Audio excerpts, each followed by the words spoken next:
Oke, jadi 7 kesalahan ini, jadi saya mau membahasnya dalam beberapa view ya.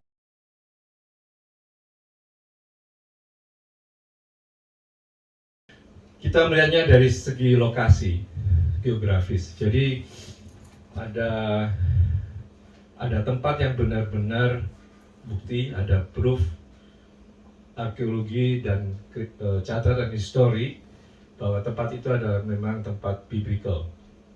Tetapi ada tempat yang hanya tradisi atau mitos, hanya mitos tanpa bukti-bukti. Dan juga saya membahas dalam segi religion antara pertentangan antara Judaisme dan Christianity. Dan juga ada keterbatasan mengenai tour guide. Jadi ada tiga sisi yang saya mau bahas malam hari ini. Waktunya cuma 30 menit, jadi saya cepat aja. Jadi background saya adalah, dulu saya pernah di volunteer di Israel, di Yerusalem, di suatu kelompok Mosaf, sebagai volunteer di Mosaf yang Messianic Jewish. Jadi orang Yahudi yang percaya dengan Tuhan Yesus. Jadi namanya, istilahnya itu Messianic, kelompok Messianic Jewish. Jadi itu saya masih muda belia, masih ganteng. Jadi baju merah itu saya jadi volunteer di situ, di suatu hotel dan restoran. Jadi ini namaku Andre, Hebrew tulisannya. Nama tempat itu adalah Yad Hashmona. Saya di sini sekitar 1 tahun 8 bulan. Ya, hampir 2 tahun. Nah, jadi sekarang kita tadi ya, view dari segi lokasi. Ternyata ada lokasi yang benar, ada lokasi yang kurang benar. Contohnya salah satu ada kubur Yesus atau Jesus Tomb. Ada 2 kubur Yesus yang pernah ke sana ya. Yang satu ada disebut makam kudus atau Holy Sepulchre Church. Ya, yang kedua adalah disebut Garden Tomb. Nah, mana? Waktu saya pertama ke sana, saya bingung. Ini yang mana yang kubur Yesus yang benar? Yang Garden Tomb atau yang makam kudus? Nah, lalu selidiki, ini yang malah ada yang nggak kesana ya? Yang Jesus tuh enggak, yang ya. Garden tuh.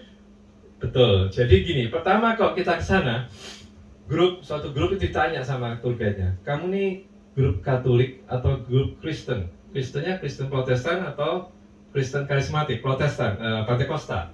Jadi kalau orang Katolik atau Ortodoks dibawa ke tempat ini. Nah, tapi kalau orang Kristen Protestan atau Pentakosta dibawa ke Garden Tomb. Karena mereka punya denominasi ini, punya kepercayaan sendiri-sendiri. Nah, tetapi kalau kita melihat secara sejarah dan secara catatan sejarah, juga bukti-bukti, ini yang sebetulnya ini yang lebih benar. Yang Katolik punya ini lebih benar. Jadi ini ada catatan sejarah pada tahun 260 dari Eusebius of Caesarea, ini bishop pada waktu tahun itu. Jadi ini ada catatan sejarahnya panjang gitu. Saya punya YouTube-nya, nanti kalau mau saya bisa share.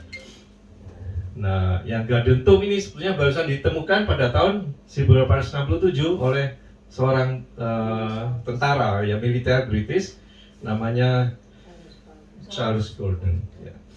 Ini juga ada tomb-nya begitu, tapi setelah diselidiki sebenarnya tomb-nya itu sebetulnya bukan zaman Tuhan Yesus, tetapi zaman Yeskiel atau siapa ya, Yeremia, pokoknya 300 tahun sebelum Tuhan Yesus. Kalau yang ini diselidiki benar tahun 0. Dia punya arkeologi adalah tahun 0, dan waktu itu pernah masuk TV juga, masuk ke History Channel. Diselidiki, dibuka, di dalamnya ada ini marble, dibuka, lemnya diselidiki bahwa lem tahun 300. Karena ini baru ditemukan oleh Kaisar Konstantin pada tahun 300. Ya, jadi ini ada buktinya. Nanti ada ceritanya sebenarnya. Sebelumnya di situ ada Romawi kan menguasai ini, didirikan patung Dewi Venus di sini, Temple Venus. Karena orang Romawi tidak mau, orang Romawi kan maunya semua orang memuja dewa-dewinya Romawi. Ya. Oke, itu salah satu lokasi yang salah dan benar ya. Lalu yang kedua Golgota. Nah, Golgota yang ini yang dekatnya tadi, dekatnya Gaduntung itu ada seperti bukit tengkorak gitu, ada dua mata ini. Nah, itu dianggap adalah Golgota oleh kelompok ini, grup ini. Tapi yang satunya yang di tadi itu juga ada. Nah, ini kalau di sini juga ada another Golgota di dalam gedung tadi itu. Nah, ya jadi ini kalau kita masuk ke dalam gedung tadi, gereja tadi, di dalamnya ada batu-batu juga seperti ini, batu ini ada lubang-lubangnya 3. Nah itu di situ, nah di bawah situ. Nah inilah yang dipercaya sebagai Golgotanya Holy Sepulchre Church, gereja makam kudus. Oke. Berarti itu gereja didirikan di atas bukit. Nah ini ceritanya gini, ya. Jadi gerejanya itu, ini kan bukit, ya kan? Bukit. Nah, sama Kaisar Konstantin ini dikerowak, bukitnya itu dikerowak. Lalu dikerowak itu apa ya? Dilubangi. Iya, dilubangi. Lalu ini dijadikan gereja. Di dalamnya dibangun gereja. Lalu di sebelahnya juga ada, sebelah sananya ada kubur marmer Tuhan Yesus di situ. Ya, kalau ini Tante Christine pernah kesini ya, yang kesini pernah ya, karena dia mungkin ikut grupnya Katolik. Ya, ya. Jadi ada 2, tapi ya, kalau menurut saya begitu. Tapi nanti orang Kristen juga bilang, oh ini tempatku yang benar gitu. Jadi stop. Tapi ada 2, oke. Tapi ini secara histori ini yang lebih mendekati, benar. Oke. Lalu yang kedua, Via Dolorosa. Oh tadi kan kedua Golgota. Ya, Golgota juga ada 2, Golgota yang di Gaduntung dan Golgota yang di kubur makam kudus, kubur kudus. Ya. Lalu yang ketiga Via Dolorosa. Nah, Via Dolorosa ini sebetulnya juga kurang benar, kurang pas. Mengapa? Karena Israel, Yerusalem ini kan dikuasai pertama oleh Romawi, itu dihancurkan oleh Romawi, hancur. Lalu dikuasai oleh Bizantin, dikuasai oleh Muslim, dikuasai oleh Turki. Istanbul itu Raja Sulaiman, siapa namanya? Hah? Ya, jadi ada beberapa lapis kerajaan menguasai Yerusalem dan setiap kali dihancurkan, dia bangun di atas lapisan ini, bangun lagi. Jadi di bawahnya itu kalau digali akan banyak peninggalan dari zaman ke zaman. Nah, demikian juga jalan ini juga berubah, setiap zaman berubah karena dibangun terus gitu. Nah, itu salah satu. Nah, biasanya kalau Via Dolorosa kan orang ini ya melakukan jalan salib. Nah, tapi jalan salib ini pun karena jalannya itu sudah berubah, sebetulnya tidak sesuai dengan zaman Tuhan Yesus. Pertama, dan kedua, tentang awal dari perjalanan salib itu. Perjalanan jalan salib itu kan diawali dengan apa? Ada yang tahu? Dari perhentian pertama adalah ketika Tuhan Yesus dihakimi. Nah, dihakimi. Jadi waktu itu di Yohanes 18:8 mereka membawa Yesus dari Kayafas ke gedung pengadilan untuk diadili kan. Nah, kalau bahasa Inggrisnya itu adalah ke tempatnya Pilatus di tempat residen, gubernur residen, tempatnya Pilatus. Nah, tempatnya Pilatus itu, kalau jalan salib yang sekarang itu diawali di tempat yang namanya ini. Tempatnya namanya kenapa? Oh, Antonio Fortress. Antonio Fortress. Nah, Antonio Fortress. Tetapi kalau menurut sejarah, histori itu adalah menurut ini Josephus bilang bahwa pada waktu itu Pilatus bertinggal di Herod Palace. Herod Palace. Dan ini adalah tempat yang sangat berbeda gitu. Jadi kalau kita lihat ini Yerusalem ya, kota lama Yerusalem. Kalau menurut tradisi yang sekarang, di mana Jalan Salib itu dimulai, itu adalah di Antonio Fortress di sini. Dari Antonio Fortress dia ke kubur Tuhan Yesus yang tadi, Golgota yang tadi. Jadi perjalanannya itu kira-kira begini. Dari Antonio Fortress ketika diadili pengadilan, Tuhan Yesus diadili, lalu dia ke Golgota atau kubur makam kudus tadi. Nah, tapi alternatif kedua, karena Josephus ini menurut sejarah, Josephus bilang bahwa sebetulnya Pilatus itu dulu residensinya di Herod Palace ini. Nah, di sini. Jadi perjalanan salib itu sebetulnya dari sini ke sini. Jadi dari dua sisi kota yang berbeda. Ya. Jadi Via Dolorosa yang sekarang itu adalah cuma tradisi. Kalau secara arkeologi, ya. Oke, itu yang ketiga. Jadi kesalahan lokasi ya.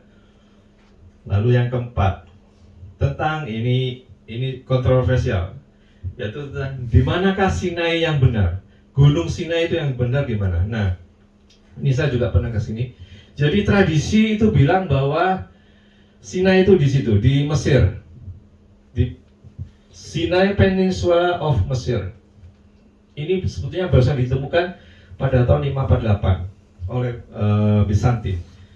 Sebetulnya ditemukan oleh Kaisar Konstantin pada sekitar tahun 300.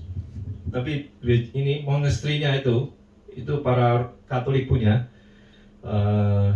para suster ya, itu barusan dibangun pada tahun 550. Nah, jadi ini bagus memang ya, ini monastrinya. Di bawah yang mereka percaya di bawah Gunung Sinai ini. Nah, tapi sekarang masalahnya ini kurang sesuai dengan Bible. Kenapa? Kita tidak melihat puncak Gunung Sinai ya. Gunung Sinai-nya itu bukan di sini, itu bukan Gunung Sinai, tapi di baliknya situ. Dan tidak ada orang-orang ini misalnya tempat ya. Tidak ada tempat yang 600.000, kan jadi orang Israel yang pergi itu kan 600.000 lebih. Tidak ada tempat untuk berkemah dan melihat Gunung Sinai itu. Salah satu masalah. Nah, tempat yang lain yang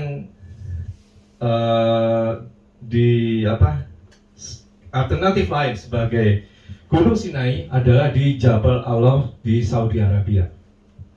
Nah, ini kalau kita ke sana, ini di sini daratan luas gitu, bisa banyak tempat kemah. Lalu kita bisa lihat Gunung Sinai-nya itu. Jadi Gunung Sinai yang terbakar di situ. Puncaknya yang terbakar sesuai dengan yang disebutkan di Alkitab. Jadi kalau kita ke sana juga kita bisa melihat ini.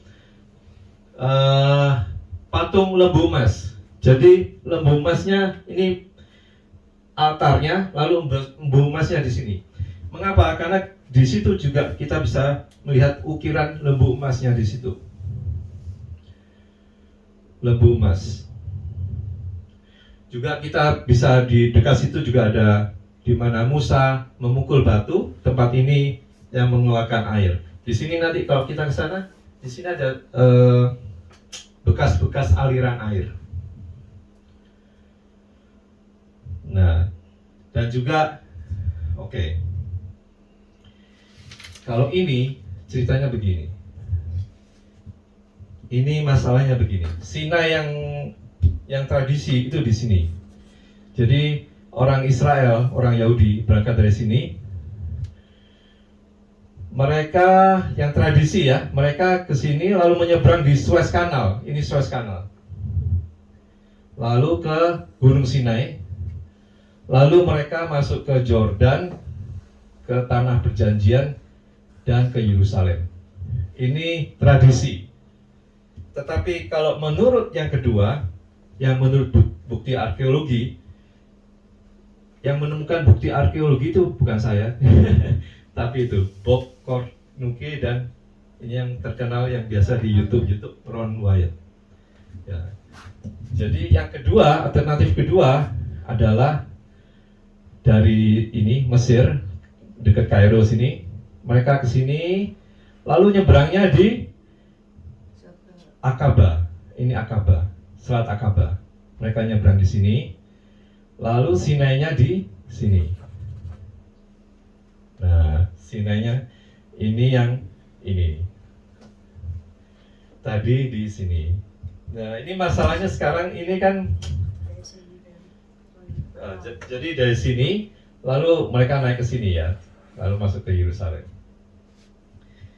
Masalahnya ini kan suatu tradisi yang hampir 2000 tahun ya. Jadi mau mengubah ini nggak bisa gitu. Dan juga masalah bisnis, masalah ini salah satu penghasilan Mesir terbesar adalah Sinai. Untuk turis. Tapi kalau kita melihat bukti di situ dan macam-macam, ada ini sebagian kecil aja. Kita bisa melihat bahwa sebetulnya kalau yang kita lihat video tentang Ron Wyatt itu yang ada peninggalan itu apa? Keretanya Mesir itu kan di sini di Akaba ini. Ya saya tahu itu siapa namanya, Bambang Nurseno nggak setuju. Bambang Nurseno bilang sini, tapi kalau kita ke sana kita bisa lihat di sini. Oke, itu ya Bambang Nurseno memang pernah sekolah di Mesir. Ya tapi saya kira dia belum pernah ke Saudi Arabia. Oke, lalu salah lokasi lagi adalah Aruntum. Aruntum yang ini ada di Mesir, di Sinai yang di sini. Tetapi ini tidak sesuai juga dengan Bible. Karena apa? Bible bilang Harun itu dibawa ke suatu gunung yang tinggi, berjalan dengan Musa ke sana lalu dikubur di situ. Tapi ini gunung ini kan nggak tinggi saudara, cuma gundukan tanah, right? Nah, Aruntum yang kedua, ini sama, ya di Mesir Sinai. Dan yang kedua adalah di Jordan. Aruntum di Jordan dekatnya Petra. Ini benar-benar di puncak gunung. Dan perjalanannya bisa kalau naik kuda 3 jam. Ya, naik kuda. Tapi dari zaman Bizantin, ini Bizantin yang bikin sekitar tahun 600 kuburnya ini. Jadi ini yang lebih benar gitu. Kalau orang Mesir, orang tour guide-nya ditanya, "Loh ini Aruntum kok di sini?" Dia bilang Harunnya mati di sini lalu tulangnya dibawa ke Jordan gitu. Jadi tapi kan nggak sesuai Alkitab gitu, karena Alkitab bilang dia dibawa langsung ke puncak gunung. Nah, di sini yaitu yang di sini. Nah, yang berikutnya adalah tentang Kades Barnea. Kades Barnea ini kalau kita melihat peta itu ada di sisi sini. Ini Kades Barnea. Kades Barnea itu di Israel. Kalau kita melihat Google Map itu di sisi perbatasan Mesir dan Israel di sebelah timur. Tetapi kalau kita melihat sejarah, jadi Kades Barnea ini penting karena apa? Karena ini dari Ulangan 1-2 ya, 11 hari perjalanan jauhnya dari Horeb sampai Kades Barnea melalui pegunungan Sir. Mengapa penting Kades Barnea? Karena Musa mengirim 12 pengintai itu dari Kades Barnea. Dan yang kedua, Maryam, saudara si Musa, itu mati di Kades Barnea juga. Kemudian Moses memukul batu mengeluarkan air juga di Kades Barnea. Nanti saudara bisa cek di Bible ya. Nah, tapi Josephus ini seorang sejarawan ya, seorang sejarawan Flavius Josephus, seorang sejarawan penting di dalam Judaisme, dalam Israel dan juga kita, karena dia mencatat ini, punya buku ini ya, mencatat buku Jewish War dan Antiques of Jews. Dia cerita banyak tentang sejarah historinya tentang Israel ini. Dia mencatat bahwa Kades Barnea itu sebetulnya, dan Eusebius juga bilang bahwa sebetulnya di southern border of the land of Canaan near Arabia Petra. Jadi sebetulnya di Petra, di area Petra itulah Kades Barnea. Which is kalau di sini Petra itu di Wadi Musa sini. Iya, waktu Musa. Ya, itulah Kades Barnea dan bukan yang di sini. Jadi inilah kesalahan dari Ke Wadi Musa saya. Saya mah ke Wadi Musa. ya betul. Wadi Musa atau Petra itulah sebetulnya area Kades Barnea. Nah, jadi kalau Kades Barnea itu kalau perjalanannya Israel tadi ya, dari Sinai mereka itu ke Kades Barnea yang di Petra, itu di sini, daerah sini. Itu bukan di sini. Kalau Kades Barnea yang salah itu kan di sini. Israel. Ya, yang di sini ini salah. Itu. Oke. Ini Petra. Oke, sekarang pindah topik lagi, yaitu tadi kan 7 kesalahan. Yang kesalahan yang ini, kalau kita membaca kitab Wahyu, kemudian kita mau ke Turki, kita tuh mau melihat apa sih 7 gereja yang disebutkan di kitab Wahyu itu ya, gitu. Kita melihat itu didirikan oleh siapa? Yohanes gitu misalnya. Yohanes mendirikan gereja di Smyrna, di Efesus, tapi sebetulnya kita tidak menemukan gereja-gereja itu. Gereja-gereja itu tidak ada arkeologinya. Yang kita melihat ke sana adalah kotanya, kota-kota peninggalan zaman itu. Tapi tidak ada gereja abad pertama, itu tidak ada. Yang ada adalah gereja mulai abad keempat, waktu zaman Bizantin. Yang ada kita bisa melihat di situ. Misalnya kita ke Efesus, kita melihat kota Efesus dan budayanya dengan Greek dan sebagainya. Greek menguasai di sini dan Romawi juga. Lalu Sardis, Philadelphia dan Thyatira, semuanya ini adalah peninggalan dari zaman abad keempat, bukan zaman Tuhan Yesus atau Yohanes. Ya, 7 gereja kan Yohanes kan. Kalau di kitab Wahyu kan dari yang Yohanes mendapat wahyu kan ya. Ya.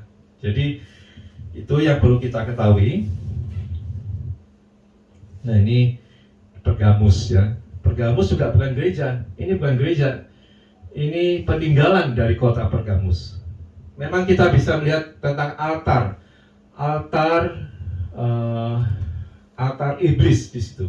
Di kitab Pergamus kan disebutkan altar iblis. Nah, di sini di kota Pergamus ini kita bisa melihat bekas dari altar di mana ada persembahan untuk berhala di situ. Mereka menyebutkan altar iblis gitu. Tetapi gereja Pergamus sendiri tidak ada peninggalannya.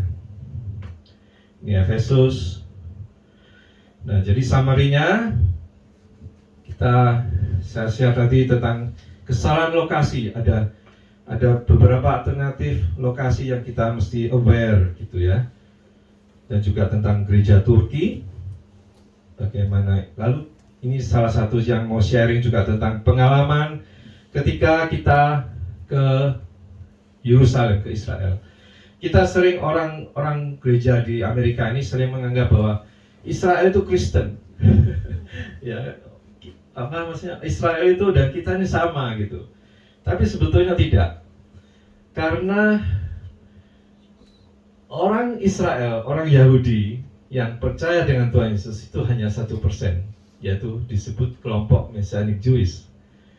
20% ada Muslim, 30% Muslim orang Arab, dan 50% adalah orang Yahudi yang tidak percaya dengan Tuhan Yesus. Jadi kalau kita, misalnya pengalaman saya, kalau ke tembok ratapan atau bait suci, Temple Mount, itu membawa bendera yang ada gambar salibnya, nggak boleh. Jadi tidak boleh memakai tanda salib di tembok ratapan, karena itu adalah punyanya orang Judaisme yang tidak percaya Yesus. Ada pengalaman lagi teman saya waktu itu, ini siapa yang nggak ikut? Si Oni mungkin ya. Jadi grupnya grupnya orang FIC dulu. Jadi ke sana dia duduk-duduk di tembok ratapan, dia barusan belanja di toko orang Kristen, orang Katolik. Dia belanja salib. Lalu dia duduk-duduk, dia buka ininya buka belanjanya, duduk-duduk situ sampai keluaran salib. Nah, orang penjaganya, petugasnya bilang, kamu mau jualan atau mau apa? Kok keluarkan salib itu? Lalu dia dibawa, diinterogasi selama beberapa waktu. Ya, akhirnya dilepas sih. Cuma nggak boleh membawa salib di tembok ratapan atau tempat-tempat orang Yahudi yang ortodoks, terutama ya, tempat Judaisme. Ya. Jadi kalau misalnya ini kan gereja Amerika ini banyak sering nyumbang ke Israel gitu ya. Ya, kalau nyumbang, sumbanglah ke kelompok orang Yahudi yang percaya Tuhan Yesus atau Mesianik Yahudi. Ya, jadi mesti aware itu. Ya. Lalu tentang tour guide. Nah, ini ada masalah dengan tour guide yang di sana juga. Tour guide di sana itu di Israel itu memang ketat gitu ya. Artinya sekolahnya itu 4 tahun. Untuk lulus susah, banyak yang nggak lulus di sana. Tetapi dia punya keterbatasan. Tour guide yang di Israel itu hanya untuk Israel. Dan tour guide yang di Mesir dan yang di Jordan terpisah. Dan pada umumnya yang di Jordan dan di Mesir itu bukan Kristen. Jadi Muslim, kebanyakan Muslim. Meskipun mereka pintar bahasa Indonesia, tapi mereka Muslim. Dan juga tidak ada keterkaitan pengajaran pengetahuan mereka antara yang di Mesir dan yang di Israel dan di Jordan. Itu nggak connect karena mereka terbatas oleh negara. Ya, jadi pembimbing rohani juga begitu. Pembimbing rohani kan kadang pertama kali ke sana, jadi dia nggak ngerti gitu. Apa yang dikatakan tour guide percaya aja gitu kan. Kadang ada yang bawa ke Sinai sampai ke atas, lalu doa-doa di sana, ternyata bukan Sinai. Ya, jadi ya begitu aja. Kita yaitu mau share saya tentang perjalanan, bagaimana kita mempersiapkan diri untuk perjalanan ke Israel kalau mau ke sana ya.